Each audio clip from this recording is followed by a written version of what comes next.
Today's video, I want to provide 5 knockout reasons how you can smash El Nino into the next century using worms. Yes, introducing them, cultivating them, and breeding them, populating them in your garden and farm. Let's get into this, shall we?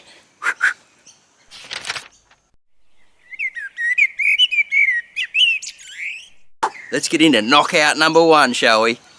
In no-till soils, where worm populations are high, water penetration has been shown to get up to 6 times deeper and 6 times more water stored into soil profiles. And what does that mean?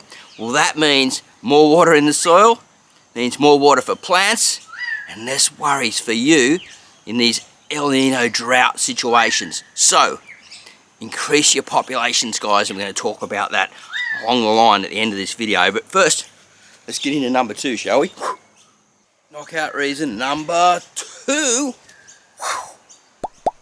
Worm cast, yes, the lovely worm cast. It's worm poop actually stores a lot of water and it actually pumps like a little pump in the soil. Now what it does is actually bind soil aggregates together. So if you've got compost and different soil particles, it'll bind it together, it'll hold it there, and it'll store moisture around that area, giving a little pump. So every time it rains, fills with water and stays there. It doesn't disperse like other fertilizers do. It stays there, it holds the water, and when it dries out, shrinks a little bit, expands, drinks, expands, and brings those soil aggregates together, storing more water in your soil, making it better. And every time water hits it, it releases a little bit of nutrient and a little bit of microbes and bacteria and stuff like that to the plant. Man, I think you get the idea, right? Let's get into number 3.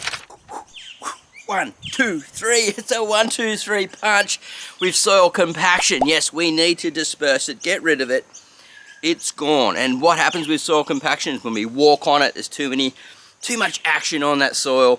The soil isn't right. Well, water just runs off it, yeah? It becomes what we call hydrophobic, and it runs off down into the creek or into the river, onto the road, into places where you don't want it and need it. But when we've got earthworms in the soil, moving up through the soil, creating those burrows, doing what they need to do, they're loosening it, they're tilling it, they're allowing that water, as I said in number 1, to penetrate up to 6 times more than normal. So, by introducing and cultivating more worms into your garden and farm, you're storing more water and you're getting rid of compaction. So just remember, try not to walk across your soils, right? Mulch it well. If you're walking up through areas, wood chip that and mulch on that. So walking on the mulch, or spaces where you're not going to be gardening. Don't compact the soils, allow the worms to come in and do their thing. Alright, let's get into number 4. Yeah, I got that right. 1, 2, 3, 4. Woo. Organic matter in number 4. Now this is super important, and worms do an amazing job because they create burrows, right? And they come up the surface like this. Here he comes, he's looking around. Bit of food, oh yummy, yummy. Back down, back down, back down, back down, back down, back down. Taking it back into the soil profile to consume it. Might leave a little bit behind of that organic matter that it's eating. Drop a casting into that burrow where the roots can get around it, the water's down flowing through it, and we're producing more organic matter in our soil. So no-till gardens and farms, when you're doing that, you're creating these amazing habitats for the worms to not only breed there and feed there and increase organic matter, you're storing more water so we can knock out El Nino and thrive. So this one's really important, guys, and I know you're going to love number 5, because when we have more worms in the soil, we use less fertilizers. And less fertilizers means better ground. Better ground means healthier plants. Healthier plants means healthier you. Healthier plants also means you save more money because you got less pests and diseases. So by introducing these worms into your soil or breeding them up on site, we actually change the way we farm water and all these microbes and everything around, which I call acceleration organics, exo-organics.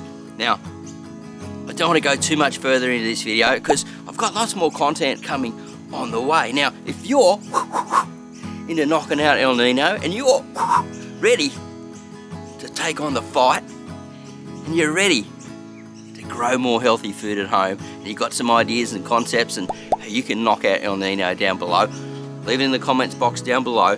Got another video up here that I just produced recently about fighting El Nino.